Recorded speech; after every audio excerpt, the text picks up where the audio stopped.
नमस्कार, आप देख रहे हैं सबसे बड़ा अखाड़ा। मैं हूं आपके साथ शिल्पा। विश्व पटल पर भारत की चमक बढ़ती जा रही है, धमक बढ़ती जा रही है। दुनिया में भारत का कद किस कदर बढ़ा है वो G7 की तस्वीरों को देखकर साफ तौर पर समझा जा सकता है। G7 में न सिर्फ पीएम मोदी का शानदार स्वागत हुआ, बल्कि बड़े देशों के राष्ट्रीय अध्यक्षों ने भारत के साथ संबंधों को और मजबूत करने के लिए पीएम मोदी से गर्मजोशी से मुलाकात की। जर्मनी में आयोजित हुए G7 समिट में पीएम मोदी ने प्रमुखता से क्लाइमेट चेंज और क्लीन एनर्जी की लेकर अपनी बात रखी। इस दौरान भारत के बढ़ते हुए कद का एक शानदार नजारा भी देखने को मिला। एक वीडियो सामने आया है जिसमें देखा जा सकता है कि ग्रुप फोटो से पहले अमेरिकी राष्ट्रपति जो बाइडेन खुद चलकर पीएम मोदी के पास आते हैं, उनका अभिवादन करते हैं। जर्मनी से आई तस्वीरों ने एक बार फिर से दर्शा दिया कि भारत के अंतर्राष्ट्रीय मंच पर एक अलग ही पहचान हो चुकी है। यही नहीं, बड़े देश भी जानते हैं कि अगर दुनिया को शांति और समृद्धि के रास्ते पर आगे बढ़ाना है तो भारत का साथ जरूरी है। बड़ी बात यह कि ऐसी गर्मजोशी की मुलाकात पीएम मोदी की इन राष्ट्रीय अध्यक्षों के साथ तब हुई जब इन्हीं कुछ देशों ने रूस यूक्रेन जंग को लेकर भारत पर रूस के खिलाफ दबाव बनाया था। यही नहीं, अमेरिका खुद भारत के रूस को लेकर स्टैंड को लेकर काफी नाराज भी दिखाई दिया था। हालांकि चीन को लेकर भारत की अहमियत शायद अमेरिका भी समझता है। इसी वजह से इस वक्त अमेरिका समेत दूसरे बड़े देश भी भारत के साथ अच्छे रिश्ते चाहते हैं। ऐसे में क्या इसे भारत का बढ़ता कद माना जाए या अंतर्राष्ट्रीय कूटनीति? क्या चीन को साधने के लिए दुनिया के देश भारत का साथ चाहते हैं? आज चर्चा इसी पर।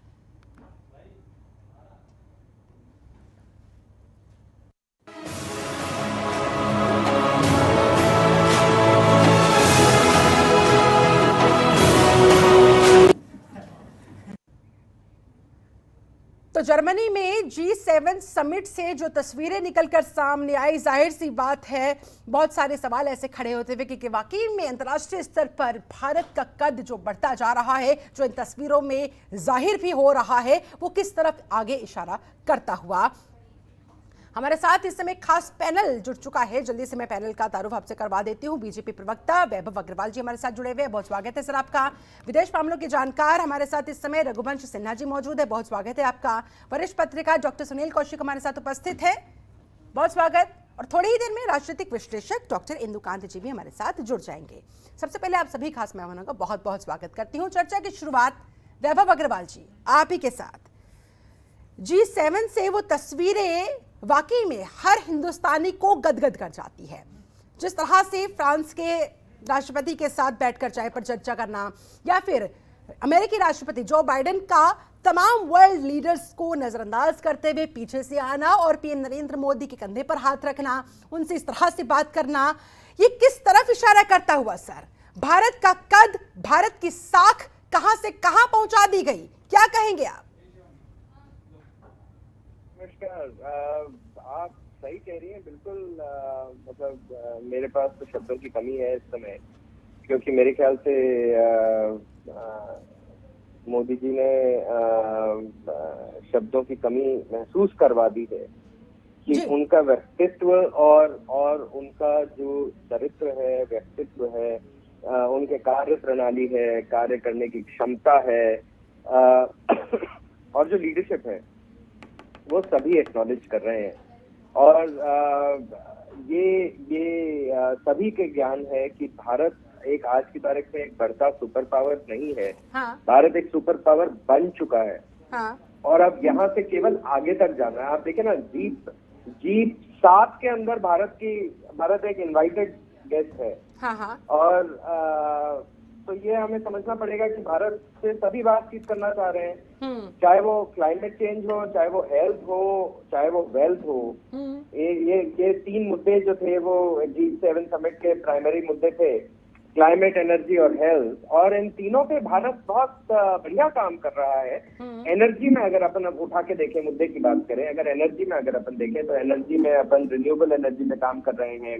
एनर्जी में अपन इलेक्ट्रिफिकेशन पे काम कर रहे हैं, जो कि एनवायरनमेंट को नुकसान नहीं पहुंचाता है। हम बैटरी ऑपरेटेड डिवाइसेस पे बात कर रहे हैं। हम कोयले की कम उत्पाद की बात कर रहे हैं। हम आने वाले समय में रिन्यूएबल एनर्जी जैसे जैसे बढ़ता जाएगा, कोयले पे और फॉसिल फ्यूल पर जिसको कहते हैं डिपेंडेंसी कम होती जाएगी।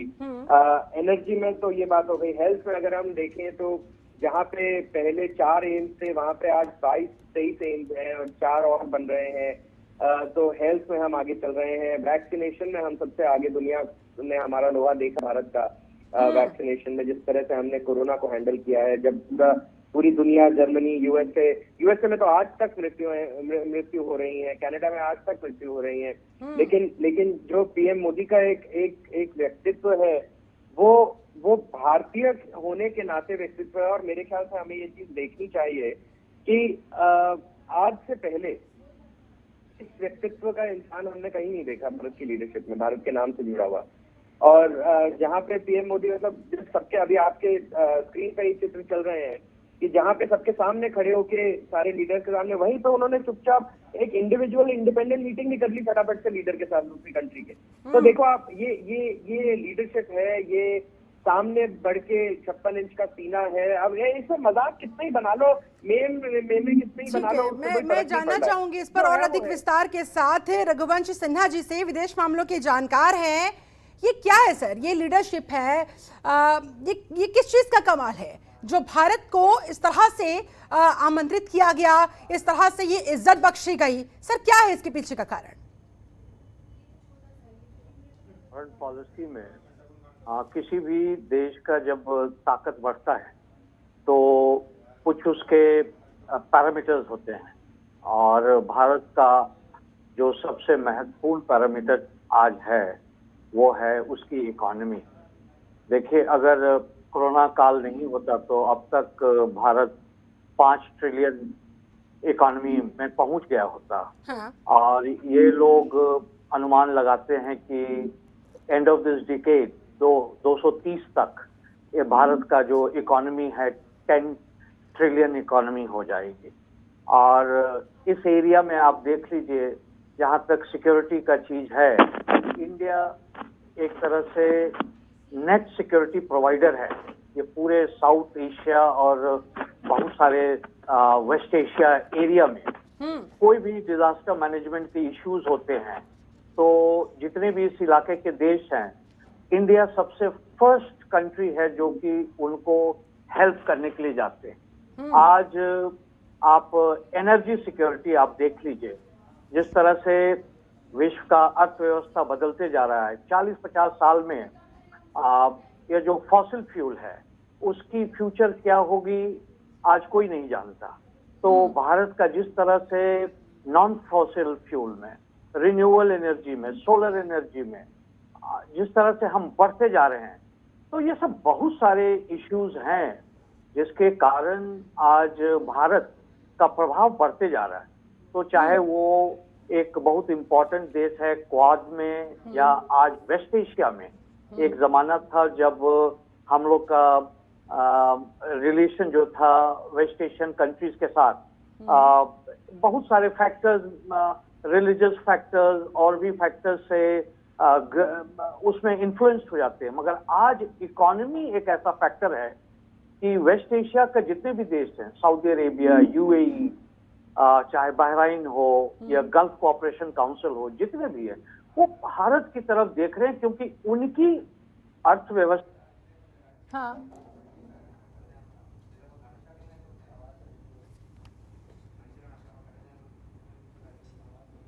रघुवंशी, माफी के साथ आपको रोकना चाहूंगी, टेक्निकल एरर की वजह से आपकी आवाज आनी बंद हो गई है सर। जब तक मैं उसको दुरुस्त करवाती हूँ, हमारे साथ डॉक्टर सुनील कौशिक भी जुड़े हुए हैं। कौशिक साहब, यानी कि अंतर्राष्ट्रीय स्तर पर या फिर विश्व का कोई भी ऐसा प्रमुख मुद्दा हो जिस पर किसी समाधान की तरफ जाने की आगे कोशिश हो, तो वहां पर भारत को कंसीडर जरूर किया जाता है। यानी कि या मैं यूं कहूं कि you can hate me, you can love me, but you can not ignore me. वही हालत इस समय हो रही है। क्या कहेंगे आप G7 से इन तस्वीरों को लेकर? देखो, एक तो शिल्पा ये समझना पड़ेगा कि केवल भारत ही एक ऐसा देश नहीं है जिसको विशेष रूप से आमंत्रित किया है। 4 देश और भी हैं, अर्जेंटीना हो, इंडोनेशिया हो, दक्षिण अफ्रीका हो, सेनेगल हो, इन 4 देशों को भी आमंत्रित किया है। और ऐसा नहीं है कि भारत में भाजपा सरकार आने के बाद विशेष तरीके से G7 में आमंत्रित किया जा रहा है। जब G8 हुआ करता था, 2014 में निलंबित कर दिया गया रूस को, तो जब मनमोहन जी की सरकार थी तो उनके कार्यकाल में 5 बार आमंत्रित किया G8 ने। तो ये केवल पीठ थपथपाना कि नहीं साहब भारत को बड़ा अहमियत दी जा रही है और आमंत्रित किया जा रहा है, इससे मैं बिल्कुल सहमत नहीं हूँ। एक बड़ा देश है, बड़े देश की एक अहम भूमिका होती है, इकोनॉमिक तरीके से लो या अन्य तरीके से ले लीजिए, और वो हमेशा भारत को ये इज्जत मिलती रही है। ये जरूर है, अवश्य है कि अभी की लीडरशिप और उसकी लीडरशिप में बहुत अंतर है। अब के लीडरशिप बेहिचक फैसले लेती है, तब की लीडरशिप ठीक से फैसले नहीं ले पाती थी। लगता है कि सारे राजनीतिक समीकरणों को साधते हुए, सारी पार्टियों को साधते हुए उस समय वो डिसीजन लिए गए होंगे, लेकिन अब ऐसा है कि नहीं, मोदी जी को जो करना है वो करना है। दूसरी चीज़, देश जब मानेगा या हम लोग जब मानेंगे, बहुत मोटी मोटी सी बातें हैं कि आयात और निर्यात बराबर पे आ जाए, घाटे के सौदे में न रहे, कि जितना आप आयात निर्यात कर रहे हैं उसमें ऐसी स्थिति नहीं हो कि हम घाटे में जा रहे हैं। और अभी आप देखेंगे कोरोना काल के बावजूद भी, या 2021 में ये घाटा 21 अरब डॉलर था, वो 2022 में अप्रैल मई में 44 अरब डॉलर के आसपास आ गया। तो इस घाटे की भरपाई कैसे होगी? आप देखिए कि सारे देशों से 1 to 1 मीटिंग हो रही है। अभी आपने देखा होगा यूक्रेन युद्ध के बाद दर्जन भर राष्ट्रों के राष्ट्राध्यक्षों ने स्पेशली भारत आके मुलाकात की, लेकिन उसका प्रभाव कब दिखेगा? प्रभाव दिखना चाहिए। क्या वो अपने फायदे के लिए आते हैं और हम दिखाते हैं कि हमारे फायदे के लिए आ रहे हैं? ये सरकार को समझना पड़ेगा। यदि ऐसा कुछ होता, मुझे लगता, तो ये घाटा जो बार बार दिखाया जा रहा है, जो बार बार आंकड़े भारत सरकार पेश करती है, उस आंकड़ों में गिरावट क्यों नहीं आ रही है? दूसरी बात, आप देखिए छोटे छोटे देश हो, आप चाइना आप देखिए 3 साल हो गई ना, अभी सीने पे खड़ा हुआ है। यदि इतना ही कुछ दबाव होता और अंतर्राष्ट्रीय स्तर के बड़े देश हमारे साथ कंधे से कंधा मिला करके खड़े होते, तो थोड़ा सा झिझकता चाइना। आज की स्थिति में और तब की स्थिति में पीछे हटने के लिए तैयार नहीं है वो। आतंकवाद की घटनाएं ले लो आप, जम्मू कश्मीर में कम जरूर हुई हैं पर रुकने का नाम नहीं ले रही हैं। आप देखो, वही अमेरिका अफगानिस्तान में बिना अपने देश को विश्वास में लिए हुए साइड से निकल गया। हमारा देश चिल्लाता रहा कि अभी मौका नहीं है बाहर निकलने का, अभी थोड़ा समय और अमेरिका को वहां रुकना चाहिए, क्योंकि 370 और 35 से बैठाने के बाद कुछ परिस्थितियां बदलने वाली थी वहां। क्या अमेरिका ने वहां सुनी? दूसरी चीज, आप नेपाल को लेकर के देख लो, 3 दिन 4 दिन पहले की घटना है कि नेपाल ने कुछ कब्जा किया है, जहां वन विभाग ने भारत सरकार को एक रिपोर्ट सौंपी है। तो नेपाल जैसा देश भी कब्जा करने लगा अपने देश पे, और मोदी जी विदेशों में घूम के डंका बजा रहे हैं कि साहब हमारी फीट ततवाई जा रही है, अमेरिका के राष्ट्रपति हमसे स्पेशल आके मिल रही है। अरे स्पेशल आके मिलने में फायदा क्या है, ये तो बताया जाए देश को। ठीक है, स्पेशल आकर मिलने में फायदा क्या है, क्या संकेत उससे माना जाए, समझा जाए? वैभव अग्रवाल जी, उसके बाद डॉक्टर इंदुकांत जी, मैं आऊंगी आपके पास। कह रहे हैं कि भाई वो लोग अपने फायदे के लिए आ रहे हैं और हम उसे बता रहे हैं हमारे फायदे के लिए। इस बात को भी समझना होगा सरकार को। गुमराह करने की कोशिश कर रही है क्या सरकार देश को? जी का तो ऐसा है कि हमारे परम मित्र हैं और सुनील जी के इसी व्यक्तित्व का मैं फैन हूँ कि वो दो धारी तलवार को इस तरह चलाते हैं कि तलवार कागज को काट भी देती है और उसको लिफाफे के तौर पे मोड़ भी देती है। तो अब ऐसा है कि जहां तक उन्होंने कुछ बातें बोली है कि ऐसा नहीं है कि भारत पहले नहीं होता था या क्या है। देखिए सुनील भाई, मैं आपको याद दिलाना चाहूंगा, मैं आपको गलत नहीं कह रहा हूँ, पहले भी होता था, लेकिन पहले जिस स्तर पे होता था और आज जिस स्तर पे होता है बहुत फर्क है। पहले prime minister Manmohan Singh corner में खड़े रहते थे और सब लोग उनसे मिलने नहीं आते थे, वो वेट कर रहे होते थे, तो वो बस खड़े हैं जी, हाँ ओके फोटो खींच रही है जी, कोई बात नहीं, बाकी सब गुट बनाए वहां घूम रहे हैं। अभी आप तस्वीरों में देख रहे हैं, अभी जिस लेवल पे, जिस स्केल पे 1 to 10 स्केल होता है ना, तो अभी पहले 2 नंबर पे था, आज 8-9 नंबर पे है। बहुत फर्क है भाई साहब उसमें। और देखो अब अभी ये देखो, ये तस्वीरें शिल्पा जी के बाजू में आप देखो, ये तस्वीरें दिखा रहे। अभी देखो जस्टिन ट्रूडो पे खड़े हो गए। वैभव अग्रवाल साहब, मैं आपकी बात से बिल्कुल सहमत हूँ, और ऐसा नहीं है कि मैंने नहीं कहा पहले नेतृत्व और आपके नेतृत्व में बहुत अंतर है, लेकिन फायदा क्या हो रहा है पीठ थपथपाने से, गले मिलने से?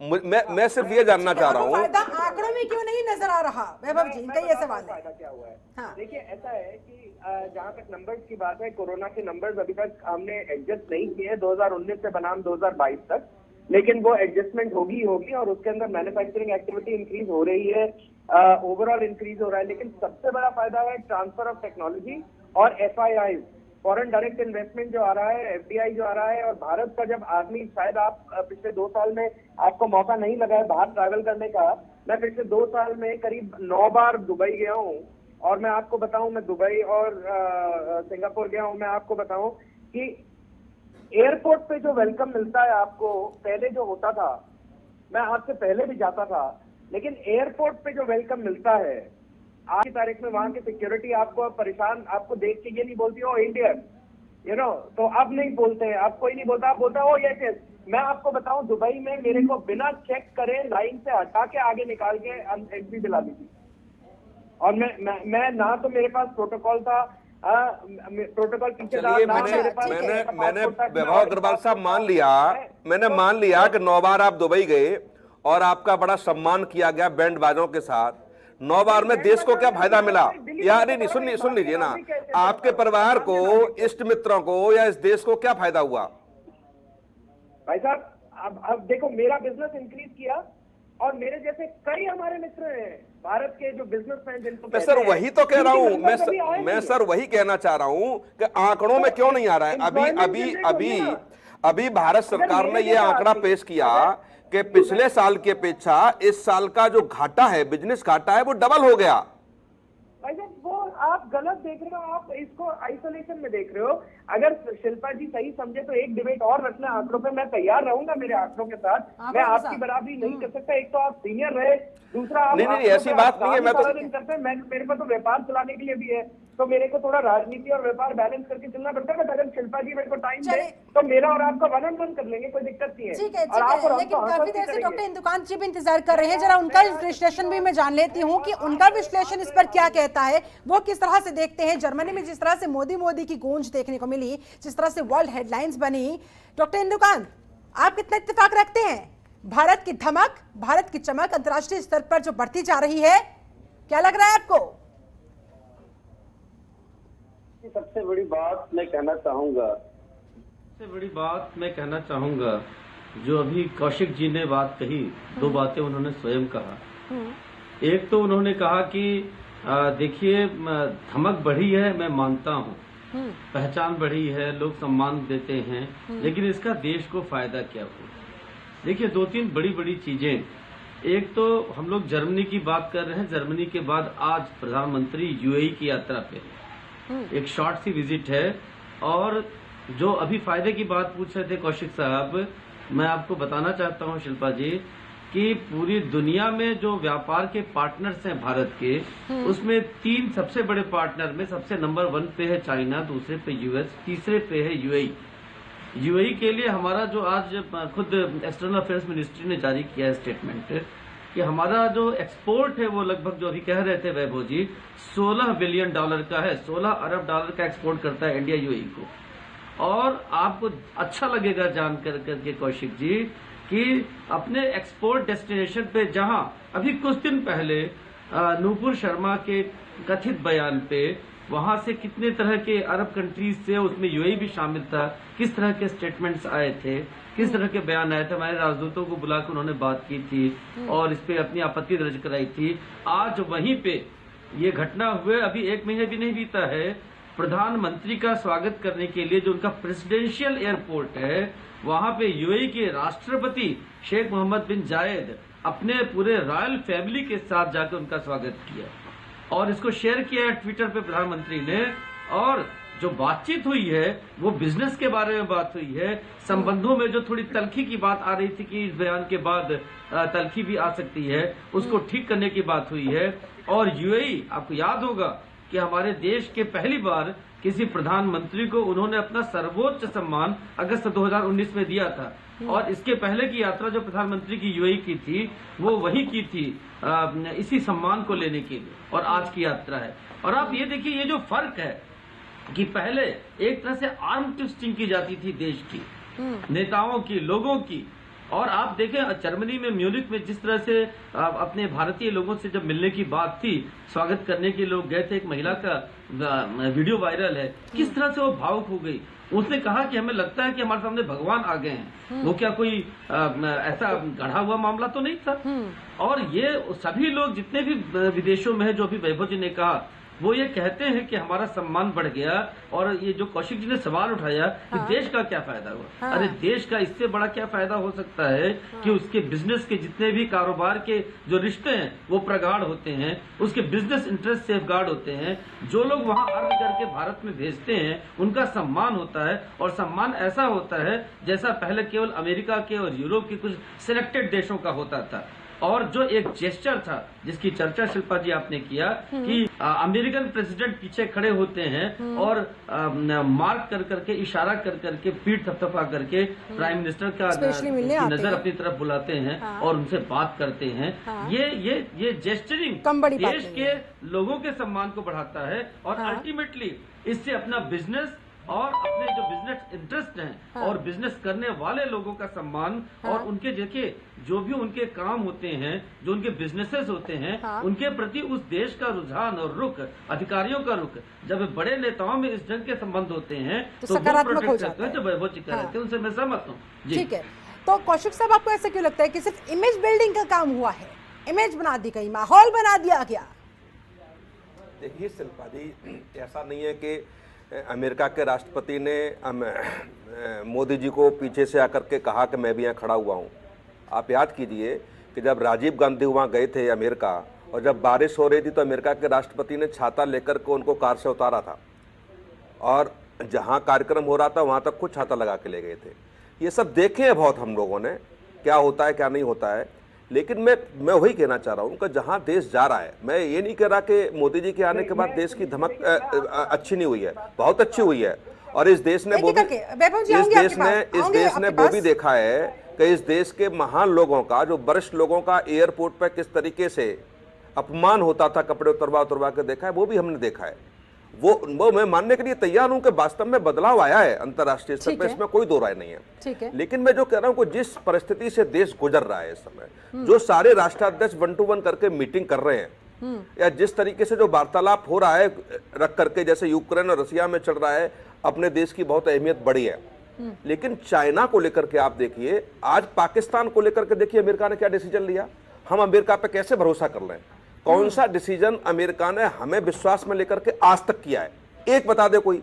दूसरा, मैंने अभी एग्जाम्पल दिया, अफगानिस्तान में जब सेना वापस जानी थी, हमारे देश ने 10 बार कहा होगा कम से कम, कभी मौका नहीं है जाने का। अमेरिका के किस अधिकारी ने, राष्ट्रपति ने, उपराष्ट्रपति ने, रक्षा मंत्री ने, किसने सुना भारत की बात?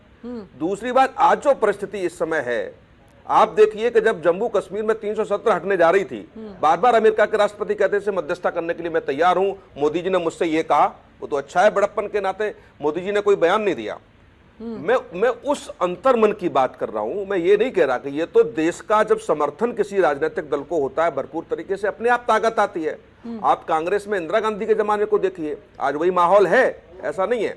लेकिन जो देश में स्थिति है आज की में कि जीएसटी लाने के बाद आपने वायदा किया था पेट्रोल भी जीएसटी में लेकर के आएंगे और सारी चीजें, वो जीएसटी में अभी तक नहीं आ पाई। इस समय आप सर्वे करा के देखिए ना देश के माहौल में, कुछ गिने चुने लोगों की बात मत करिए। और जो डॉक्टर इंदुकांत जी कह रहे थे, मैं सहमत हूँ। 2 दर्जन लोगों को आप ले गए बाहर विदेश में और सारा व्यवसाय उनको करा दिया, उनका सम्मान होगा तो क्या होगा? वो पैसा जो जिनकी जो आय है वो लाखों गुना बढ़ गई, देश के लिए वो क्या कर रहे हैं आप मुझे बता दीजिए। लखनऊ एयरपोर्ट को जिसके हवाले किया गया है, परसों रेट फाइनल हुए हैं, पिछली साल की अपेक्षा 10 गुने रेट कर दिए गए, तो ये किसको फायदा होगा? करो ये पैसा कम से कम जनता तक तो आए, जनता तक समझा तो आए। एमएसएमई में उत्तर प्रदेश में जितने भी रजिस्ट्रेशन हुए 35% बंद हो गए वो कंपनियां। और दूसरी बात, 1 महीने का जीएसटी, जैसे मैं छोटा सा एग्जांपल दे रहा हूं, जीएसटी आपने हर महीने, जिसका कोई व्यवसाय नहीं हुआ और आपने 1 महीने 2 महीने 3 महीने जीएसटी नहीं भरा, पेनल्टी लगा दी जाएगी। इन तस्वीरों को देखकर पेनल्टी लगा दी जाएगी। तो कुछ ऐसी चीजें हैं, तमाम सवालों के जवाब भी खोजे जाने की आवश्यकता है, जो मैं वैभव अग्रवाल जी से पूछूंगी। लेकिन फिलहाल हमें रुकना होगा यहाँ पर एक बहुत छोटे से ब्रेक के लिए। ब्रेक के बाद लौटेंगे, चर्चा को बढ़ाएंगे यहीं से आगे।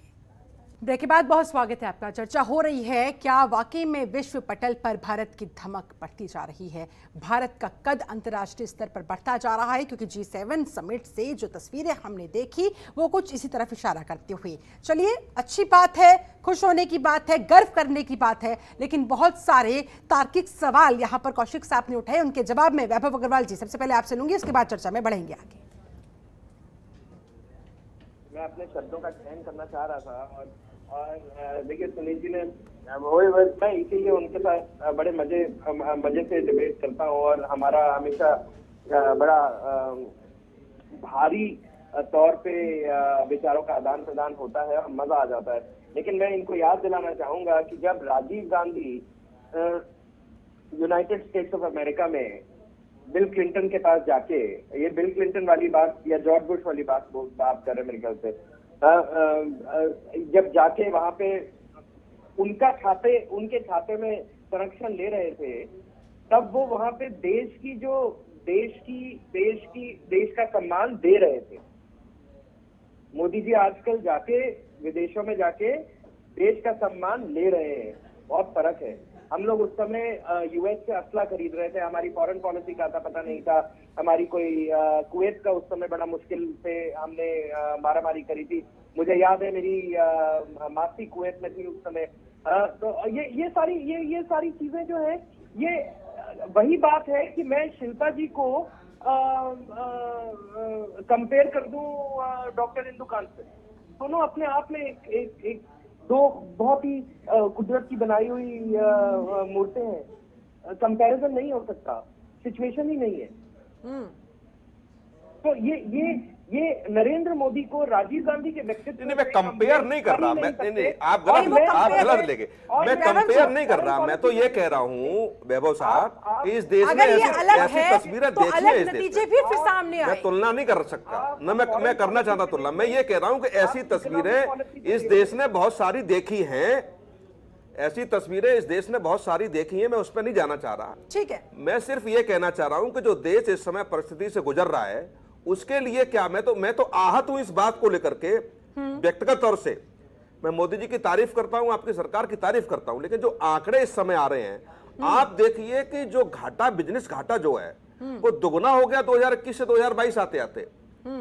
इसकी और जहां तक कि सारे देश हमारे साथ व्यापार करना चाहते हैं, और उसी घाटे के साथ साथ आप 2-4-5 उद्योगपतियों का ले लो जिनका लाखों गुनी संपत्ति हो गई। मुझे इस बात पर सवाल है। एक बात बताऊं, मैं विदेशी मसलों का, मैं विदेशी बातों में बहुत इंटरेस्ट रखता हूं और फॉरेन पॉलिसी पे मैं रिसर्च भी करता हूं, डिप्लोमेसी पे भी रिसर्च करता हूं। और मैं आपको एक बात बताऊं, मेरी रिसर्च से मैं आपको बता रहा हूं, Rome was not built in one day. Bharat ने पिछले 9 साल में जो वर्चस्व देखा है, वो आने वाले 100 सालों की नींव रख रहा है, आने वाले 2 सालों की नहीं रख रहा। बहुत फर्क है उसमें, लंबा चलने के लिए लंबा। लेकिन भारत का जो डंका वहां पर बजा। रघुवंश जी, मैं आपका रुख करूंगी, विदेश मामलों के जानकार है आप, भारत की इस छवि का सैर, फायदा होगा नहीं होगा तो आंकड़ों में वो कब दिखाई देगा? सर, हिंदुस्तान के लोगों को किस किस लिहाज से इसका फायदा पहुंचेगा? कितने मजबूत वो बनेंगे, कितनी मजबूत हमारी अर्थव्यवस्था बनेगी, इसे किस तरह से समझा जाए?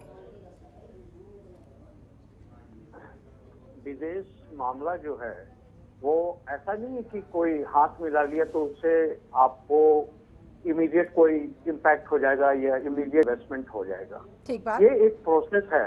हाँ। चाहे वो डॉक्टर मनमोहन सिंह का सरकार है या प्रधानमंत्री मोदी जी का सरकार है, ये प्रोसेस है जो कि over a period of time देश में इम्पैक्ट आता है। मगर आज भारत 5th लार्जेस्ट इकोनॉमी है, जिसकी क्षमता, अगर ये पैंडेमिक नहीं होता तो करीब हमारा जो 5 ट्रिलियन इकोनॉमी के आसपास हम लोग होते।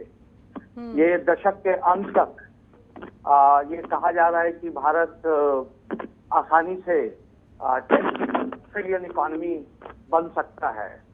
और पैंडेमिक के बावजूद भारत में जितने इन्वेस्टमेंट आए हैं तो वो एकदम रिकॉर्ड ब्रेकिंग है।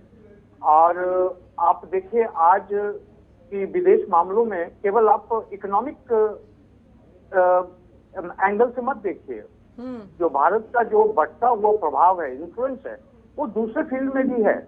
देखिए आज चाइना के साथ हम खड़े हैं बॉर्डर पर, इसके लिए कितने देशों ने हमें मदद किया है। चाहे वो स्पेशल किट है जब आप -40 डिग्री में खड़े हैं, चाहे स्पेशल ड्रोन है, स्पेशल आर्मामेंट्स हैं, सैटेलाइट इंफॉर्मेशन है, ये ऐसे ही नहीं आ जाता है। ये एक प्रोसेस है जिससे कि कई देश आपके पीछे खड़े हो जाते हैं। आज हमारे जो पड़ोसी लोग हैं, श्रीलंका में जो हो रहा है, आज वो भारत पर कितना डिपेंडेंट है, वो देख रहे हैं भारत की ओर। हमारे जितने नेट प्रोवाइडर सिक्योरिटी है इस रीजन में भारत है। तो चाहे वो कोरोना काल में हो, कोविड वैक्सीन हो, या डिजास्टर मैनेजमेंट हो, या नेट प्रोवाइडर हो, या इकोनॉमिक पावर हो, फास्टेस्ट ग्रोइंग इकोनॉमी है भारत आज। तो ऐसा नहीं है कि ये कह देना कि क्या हुआ है, मगर देखिए ये एक प्रोसेस है, और ये कई बार एक गवर्नमेंट और दूसरे गवर्नमेंट के बीच में भी आगे पीछे होता लगता है। तो इसमें 10 साल 15 साल लगते हैं, और इसमें कोई ऐसी बात नहीं है। मगर लीडरशिप जो है, लीडरशिप सर्टेनली उसका एक बड़ा इम्पोर्टेंस है। और इसमें कोई आपको, मैं तो एक एक्सपर्ट के रूप में कह रहा हूं, मगर इसमें कोई ये नहीं है कि प्रधानमंत्री मोदी ने जितना एनर्जी अपने ये विदेश नीति में डाला है, अच्छा, तो मैं नहीं समझता हूँ कि पिछले कई दशक से कोई प्रधानमंत्री इतना एनर्जी डाल सकते हैं। हाँ, जितना कि डाल दिया गया इन 8 सालों के अंदर। सिन्हा साहब, देखिए सच्चाई सिन्हा साहब, एक सवाल, छोटा सा एक सवाल मेरे मन में आ रहा है। सच्चाई ये है कि पॉपुलैरिटी बहुत इंपॉर्टेंट चीज है। बाहर के देश वाले भी देखते हैं कि प्रधानमंत्री की क्या जनमत है, क्या मैंडेट है, ये सब बहुत ठीक है। इमेज बहुत मैटर करती है, पॉपुलैरिटी बहुत मैटर करती है आपके मुताबिक। ठीक है, कौशिक साहब आपसे कुछ पूछना चाह रहे हैं। सिन्हा साहब सुनिएगा। सिन्हा साहब, एक छोटा सा सवाल है कि जब कोरोना वायरस आया तो अंतर्राष्ट्रीय स्तर पर देखा था कि चाइना बिल्कुल अलग घिर गया है, और ऐसी देश की सरकार ने देश के सामने ऐसी बातें रखी कि चाइना बिल्कुल अलग थलग पड़ जाएगा, और सारा इन्वेस्टर, जितनी भी बड़ी कंपनियां अन्य देशों की थी, वो भारत की तरफ अग्रसर होंगी। ऐसे बहुत सारे समाचार, बहुत सारे समिट उस समय हुए थे। खुद प्रधानमंत्री ने भी कहा, वित्त मंत्री ने भी कहा, और जांच को लेकर के जो दल गया वो वापस लौट आया, घुसने नहीं दिया। उस परिस्थिति में और यार आज की परिस्थिति में मुझे तो कुछ दिखा नहीं ऐसा अंतर। सरकार ऐसे आंकड़े थे जो उस समय कहा था, और हम लोग भी विश्वास कर रहे थे उस समय, इस देश का जनमानस भी विश्वास कर रहा था कि जिन परिस्थिति से हम घिर गए हैं, हो सकता है कि चाइना अलग थलग पड़ जाए और जितने बड़े इन्वेस्टर्स अन्य देशों के हैं वो भारत की तरफ रुख करेंगे। लेकिन ऐसा कुछ धरातल पर नहीं दिखाई दिया। जी बात ये है थियोरेटिकली तो ये सब बहुत ही अच्छा है कि चाइना थोड़ा सा अलग थलग पड़ गया, ये सप्लाई चेन में प्रॉब्लम हुआ तो सभी इन्वेस्टमेंट इंडिया में आ जाएगी, ऐसा नहीं है। जो इन्वेस्टर आएगा वो भी तो देखेगा कि देश में क्या माहौल है। तो समय लगता है। अब मैं ये नहीं कह रहा हूँ कि ओवरनाइट ये हर चीज हो जाएगा, मगर जरूर है कि बाहर के जितने भी कंपनियां हैं आज वो केवल चाइना पर निर्भर नहीं चाहते हैं कि उनके और भी जगह हों, और इंडिया वन ऑफ द ऐसा डेस्टिनेशन है जहां इन्वेस्टमेंट के लिए लोग देख रहे हैं। मगर जब तक माहौल नहीं बनेगा, जब तक उनको कुछ यहाँ फायदा नहीं नजर आएगा, तो इन्वेस्टमेंट इतनी आसानी से नहीं आएगी। तो माहौल में कमी कहाँ दिख रही है सिन्हा साहब आपको, कि ऐसे आप कह रहे हैं माहौल नहीं दिखेगा, व्यवस्थाएं नहीं बदलेंगी, तो अभी कुछ बदलाव की आवश्यकता है क्या देश को? बदलाव की आवश्यकता तो है, क्यों नहीं है, कि जब माहौल में पीस रहेगा, शांति रहेगा, और हमारे जो गवर्नमेंट हिसाब से चलेंगे, हमारे नेशनल पॉलिटिक्स और इंटरनेशनल पॉलिटिक्स में एक समन्वय होगा, तो जरूर ये सब आएंगे, क्यों नहीं आएंगे, मगर समय लगेगा, इंतजार करना होगा। जो बात वैभव अग्रवाल जी ने भी कहा कि भाई Rome was not build in one day. Doctor Indukant, आप कितने सहमत इससे?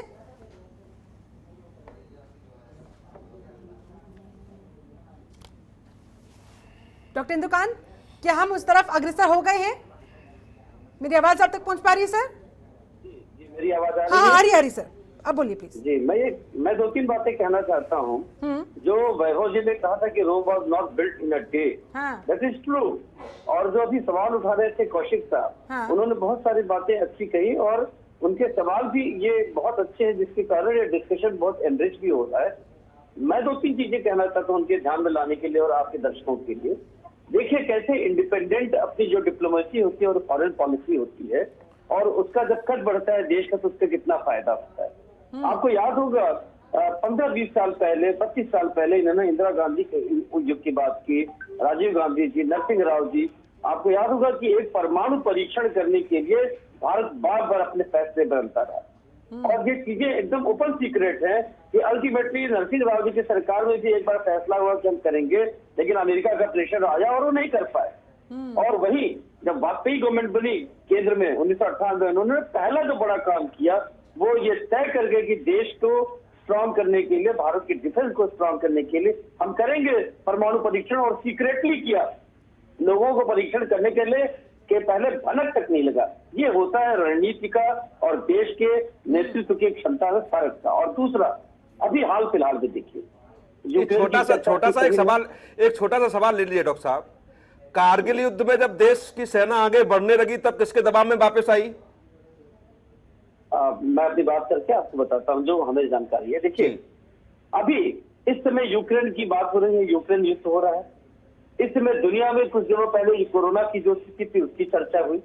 आपको याद होगा कि जो दुनिया के देश आर्म टेस्टिंग की कोशिश करते थे भारत की, चाइना की बात कई बार क्या कौशिक साहब ने, उन्होंने भी सवाल भी पूछा है, चाइना का सवाल उन्होंने बार बार उठाया। यही देश था कि चाइना ने हमारे लद्दाख के इतने बड़े इलाके को कैप्चर करके वो बैठ गया और दुनिया से हमें कोई कायदे का सपोर्ट नहीं मिला। और आज हमने जब पाकिस्तान के अंदर घुस करके उसके खिलाफ कार्रवाई की, सर्जिकल स्ट्राइक की, एक तरह से उसके टेरिटरी में अंदर गए और ओपनली इसको हमने कहा कि हमने एक्शन लिया, पूरी दुनिया हमारे साथ खड़ा रही। क्या ये सफलता नहीं है? ये सफलता इस देश मैं इसलिए नहीं मानता इसको डॉक्टर साहब, मैं इसलिए नहीं मानता इसको सफलता कि 370 और 35 से हटने के बाद सरकार अलर्ट पे थी और सरकार को यह जानकारी थी कुछ भी हो सकता है, पहले से तैयारियां थी और तैयारियां होने के बावजूद भी कुछ सीमा में घुस गया चाइना, वापस नहीं गया। और आज भी आप एक हफ्ते पहले की प्रेस कॉन्फ्रेंस देख लीजिए कि अभी भी चाइना पुरानी परिस्थिति में लौटने को तैयार नहीं है 2020 की में। लेकिन ओवरऑल परिस्थितियों की अगर हम बात करें, फिलहाल की जो सिचुएशन और जो G7 से तस्वीरें सामने आई है, वहां पर जिस तरह से भारत को मजबूती के साथ, पूरे सशक्त तरीके के साथ प्रेजेंट करने की कोशिश हुई है, उससे सर हिंदुस्तान को कितनी मजबूती मिलने वाली है, जरा इस बिंदु की इर्द गिर्द चर्चा करते हैं। शिल्पा जी, हमारी जो बात थी वो रह गई। हाँ। देखिए, अभी हाल के दिनों में आप जिस तरह की स्थितियां बनी, आप देख लीजिए कि पूरी दुनिया ने, जो वेस्टर्न वर्ल्ड है, खासतौर से अमेरिका और यूरोपियन कंट्रीज ने ये तय किया कि रूस से कोई भी तमाम तरह के प्रतिबंध होंगे और तेल का आयात नहीं करेगा। भारत ने क्या फैसला किया? दो टूक फैसला किया, इंपोर्ट करेंगे।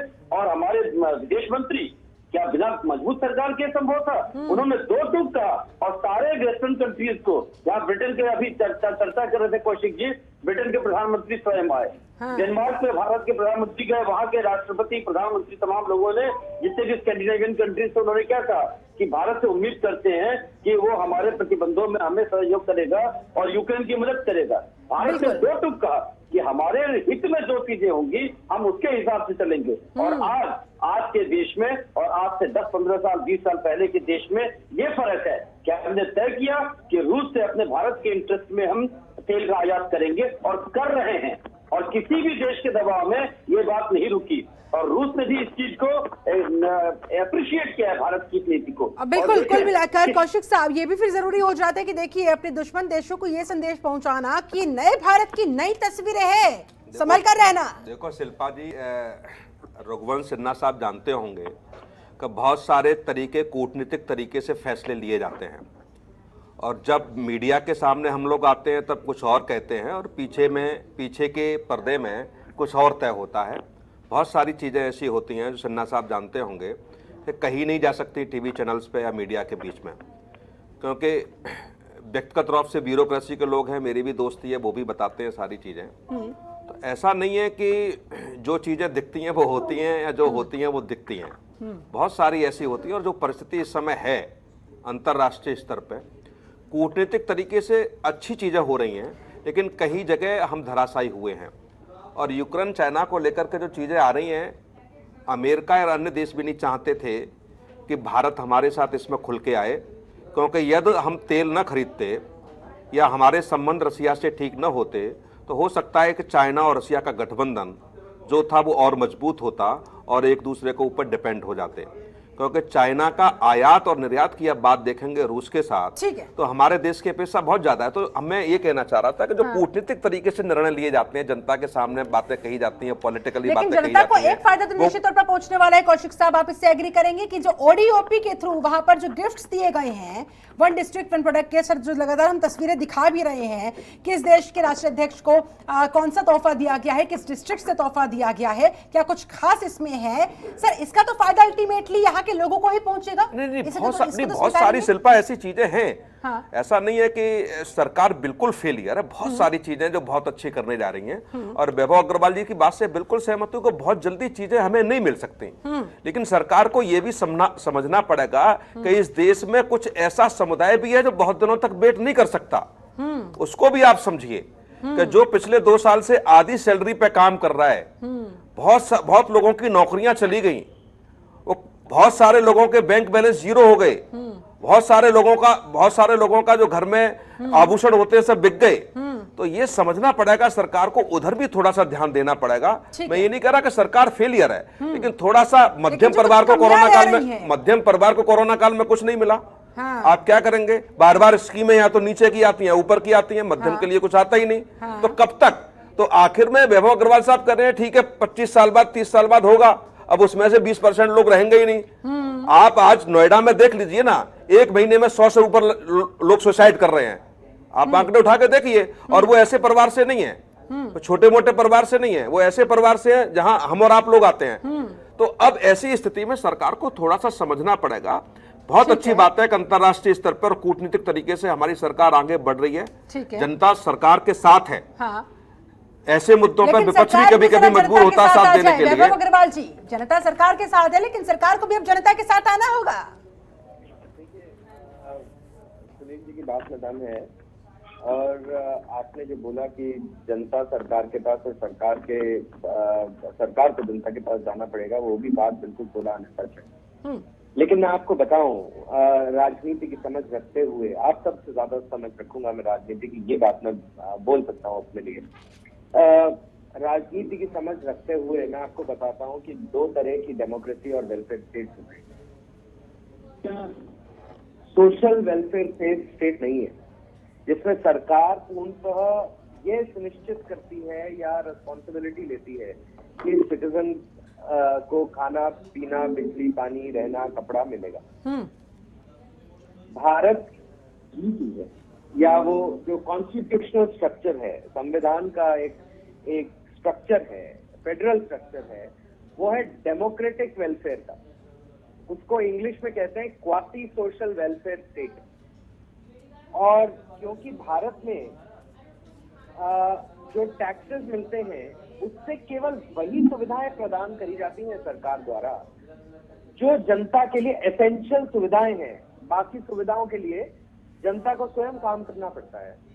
अब उसके लिए उसको, जो सुनील जी की बात है कि कुछ परिवार, उनमें से 20% परिवार ऐसे हैं जो अभी ज्यादा समय तक वेट नहीं कर पाए, बिल्कुल 16 आने सच बात है, जो कि एक तबके के हैं, जो कि एक लेस अर्निंग के हैं। और वो चीज मद्देनजर रखते हुए पीएम ने कई योजनाएं बनाई हैं जिसके अंदर मेडिकल, हेल्थ, फूड सिक्योरिटी और हाउस सिक्योरिटी, शेल्टर जिसको कहते हैं, रहना, यानी रोटी, कपड़ा और मकान की सिक्योरिटी प्रदान की गई है।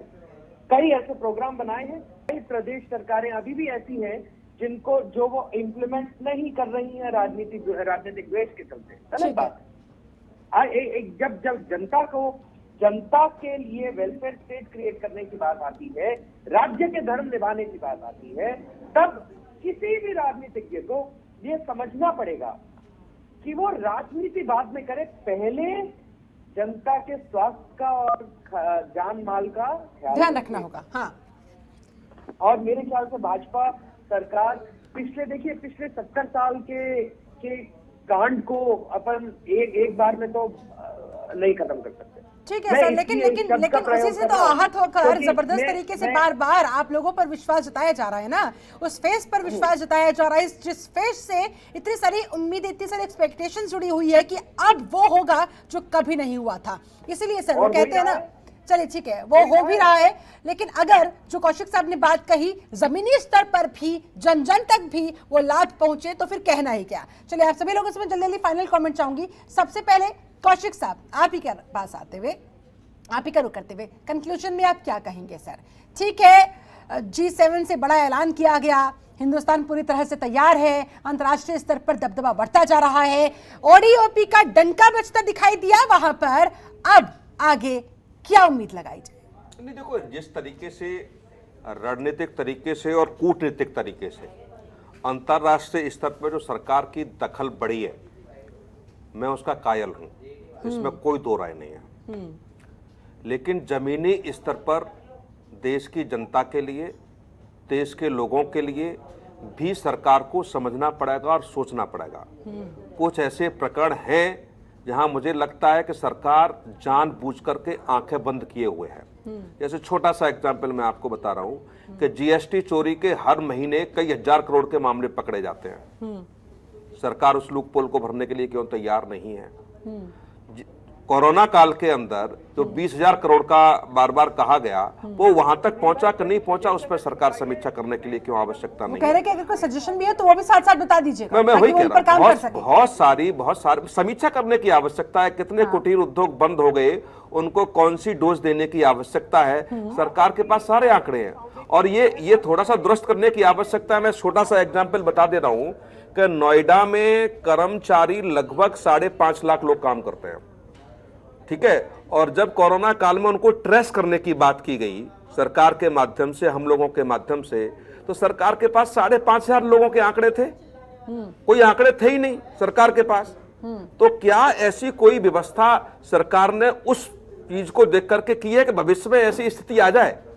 तमाम श्रमिक संगठन यहाँ काम करते हैं, उनको जानकारी नहीं कौन से क्षेत्र में कितने श्रमिक काम कर रहे हैं, कहाँ रह रहे हैं वो, उनकी क्या व्यवस्था है, उनके मोबाइल नंबर क्या है।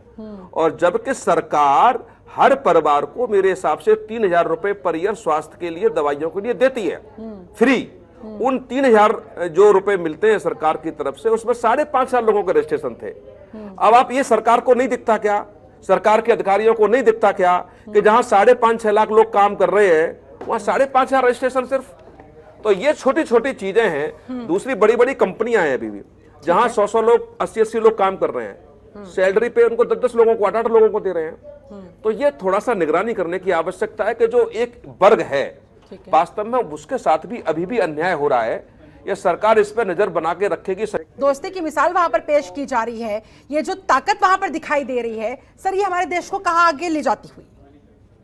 देखिए, जब भी नेशनल इंटरेस्ट, हमारे जो राष्ट्रीय हित के बारे में जब हम देखते हैं फॉरेन पॉलिसी में, तो 2-3 चीज को ध्यान में देखते हैं। हमारे जो सिक्योरिटी है, आज हमारे जो मुख्य 2 चैलेंज है, पाकिस्तान और चाइना। और देखिए, पाकिस्तान का जो मनोबल है, मोराल है, पिछले 8-10 सालों से करीब करीब खत्म हो चुका है। वो लोग डिसहार्टेंड हो चुके हैं, आइसोलेटेड हो चुके हैं। जहां तक चाइना की बात थी, लोग ऐसा कहते थे कि हम चाइना के साथ टक्कर नहीं ले सकते हैं, मगर देखिए 2 साल से हम खड़े हैं। ठीक है, कुछ हमारे बीच में हुई है प्रॉब्लम, जून 15 को लड़ाई झगड़ा हुई, मगर उसके बाद हम खड़े हुए हैं और हम तैयार हैं। ये अगर आप देखिएगा तो चाइना, ये ऐसा लगता है कि वो अवॉइड करना चाहती है कोई भी कन्फ्रंटेशन। तो उस सेंस में सिक्योरिटी के मामले में हमारा इन्फ्लुएंस बढ़ते जा रहा है। हम चाहे वो क्वाड हो या वेस्ट एशिया क्वाड हो, या जहां भी हमारे जितने भी बाकी और मिलिट्री कैपेबिलिटी है, वो बढ़ते जा रही है, घट नहीं है। और जहां पे इकोनॉमी की बात है, हम आपको बता रहे हैं कि आज हम सबसे फास्टेस्ट ग्रोइंग इकोनॉमी है। आज 10 साल के बाद हमारा करीब करीब 10 ट्रिलियन का इकोनॉमी हो जाएगा। ठीक है। वेस्ट एशिया के साथ हमारा इकोनॉमिक रिलेशनशिप इतने अच्छे हो गए हैं। हाँ। और कई देश देख रहे हैं हमारे प्रति कि कैसे वो हमसे जुड़े ताकि उनके इकोनॉमी पर प्रभाव पड़े। तो मैं ये समझता हूँ कि भारत का जो प्रभाव है बढ़ रहा है, घट नहीं रहा है। G7 में लगातार 2 बार हम लोग को वहाँ बुलाया गया है। ठीक है। तो ये दिखा रहा है कि भारत का प्रभाव बढ़ रहा है, घट नहीं रहा है। ठीक है। चैलेंजेस बहुत हैं, और भी बहुत सारे चैलेंजेस हैं। ठीक है, उसको हम लोग को देखना है कैसे उसको टैकल उन चैलेंजेस को टैकल करते हुए, ओवरकम करते हुए मजबूती के साथ आगे बढ़ते रहना होगा। डॉक्टर इंदुकांत, आपका final comment, conclusion sir. Shilpa ji, एक सवाल उठाया था कौशिक साहब ने कि कारगिल में क्या हुआ था। कारगिल में जहां तक मेरी जानकारी है, क्योंकि मैं उसको कवर भी कर रहा था, कि स्वयं अमेरिका ने इंटरवीन कर करके नवाज शरीफ को, देन प्राइम मिनिस्टर जो थे पाकिस्तान के, उन्होंने कहा था कि इमीडिएट विड्रॉ करो आप, नहीं तो आपको पता है कि कितना हायर पीक से पाकिस्तानी फौजें वहां जमा थी। और इसी कारण से जो युद्ध था वो काफी लंबे समय तक नहीं बढ़ा और एक स्टेज के बाद पाकिस्तान ने वहां से विड्रॉ किया और इवन अपने डेड सैनिकों के बॉडीज को भी उन्होंने छोड़ दिया था। दूसरी बात है, अभी जैसे यूएई में गए हैं भारत के प्रधानमंत्री, वहां की पूरी पॉपुलेशन लगभग 10 मिलियन है, उसमें 3.4 मिलियन पॉपुलेशन इंडियंस की है। तो उनके इंटरेस्ट को सेव करने के लिए वहां पे जाना उनका कितना इंपॉर्टेंट आप समझ सकती है। तीसरी बात, ये पहली बार, बहुत कम ऐसा रेयर होता है कि नुपुर शर्मा वाले मामले में विरोध प्रदर्शन हुआ कुवैत में, और जिन लोगों ने विरोध प्रदर्शन किया उनको देश से निकाल दिया गया और उनके वापस आने पर पाबंदी लगा दी गई। ये छोटी बात मत है, समझिए आप, जबकि उसी देश ने भारत में इस मुद्दे पर भारत का विरोध किया था। चौथी बात, देखिए जी, पूरी दुनिया में हम लोग अभी विदेश में देश के टंके की बात कर रहे हैं। जो सतीश जी ने कहा, जो अपने कौशिक जी ने कहा, सुनील जी ने, कि ये बिल्कुल ठीक है, सभी एग्रीड है, इसमें कोई डिसएग्री होने की बात ही नहीं है कि हमें इकोनॉमिक फ्रंट पे देश को मजबूत करना है, अंदर से मजबूत करना है। और इसके लिए एक लास्ट बात मैं कहना चाहूंगा, आप देखें डिफेंस के मामले में कि हम इंटरनली मेक इन इंडिया करेंगे, आप देखें कि 1 लाख करोड़ से अधिक के जो अपने कल पुर्जे हैं और छोटी चीजें हैं, इनके प्रोडक्शन के लिए सारा बजट डाइवर्ट कर दिया इंडियन मार्केट में इंडियन गवर्नमेंट ने। इस ढंग के बड़े पैसे ये सरकार कर रही है और कोविड में जिस तरह से निकाल कर देश को लाए और इंडिया की इकोनॉमी पड़ोस में पाकिस्तान और श्रीलंका और तमाम यूरोपियन कंट्रीज की तरह बिखरी नहीं, हमने इंटैक्ट रखा। ठीक है, घाटा बढ़ा, लेकिन इंटैक्ट रखा और आगे पॉजिटिव चीजों की ठीक है, यानी कि बहुत मजबूती के साथ, और ये उम्मीदें भी बहुत सारी। जल्दी से आपका फाइनल कमेंट वैभव अग्रवाल जी, ये मजबूती यूं ही जारी रहेगी और देश को फायदा मिलता रहेगा? देखिए शिल्पा जी, देश को बिल्कुल फायदा मिलता रहेगा। और मैं आपको बताऊं, इस हमारे देश में कुछ लोग ऐसे भी हैं जो देश की तरक्की पे चलते हैं और इतना जलते हैं, इस कदर जलते हैं कि जब प्रधानमंत्री मोदी ने मेक इन इंडिया और डिजिटल इंडिया का आह्वान किया था तब, और मेरे को ये चीज इसलिए ध्यान आई क्योंकि अभी सुनील भाई ने एक पॉइंट उठाया कि 5 लाख लोग रहते हैं और डेटाबेस में केवल 5.5 लोग हैं। भाई, अगर सब लोग स्कीम चालू होने से पहले, उसका पेनिट्रेशन होने से पहले, जनता तक पहुंचाने से पहले सरकार को पहले ही काटना शुरू कर देते हैं, कटाक्ष करना शुरू कर देते हैं, प्रधानमंत्री मोदी को, भारत देश के प्रधानमंत्री मोदी को अलग अलग तरीके से गाली देना शुरू कर देते हैं। कितनी एप्लीकेशन लगाई थी आधार को निरस्त करने के लिए कोर्ट में, ठीक है। तो हम ये सरकार जब कार्य करने की कोशिश कर रही है, तो मैं आपको बताऊं, एक उस मानसिकता से भी लड़ रही है जो भारत ने पिछले 70 साल में पैदा करी है। लेकिन मैं थकूंगा नहीं, मैं हारूंगा नहीं। ठीक है, ये कार्रवाई यूं ही चलता रहेगा। क्यों? क्योंकि यहाँ पर देश का सवाल है, देश के लोगों का सवाल है, हिंदुस्तान का सवाल है। बहुत बहुत शुक्रिया आप सभी खास मेहमानों का मेरे साथ इस चर्चा में जुड़ने के लिए, समय निकालने के लिए बहुत बहुत धन्यवाद। तो मजबूत तरीके से वहां पर छवि तो बना दी गई, मजबूती के साथ अपनी बात भी रख दी गई, उसी मजबूती के साथ यहाँ हिंदुस्तान वासियों तक फायदा भी पहुंचे, तब माना जाएगा कि हाँ, बात में दम है। फिलहाल मेरे साथ इस चर्चा में जुड़ने के लिए बहुत बहुत शुक्रिया। बने रहे जनतंत्र टीवी के साथ। नमस्कार। खबरों के निष्पक्ष विश्लेषण के लिए सब्सक्राइब करें Jantantra TV and press the bell icon. Never miss any update.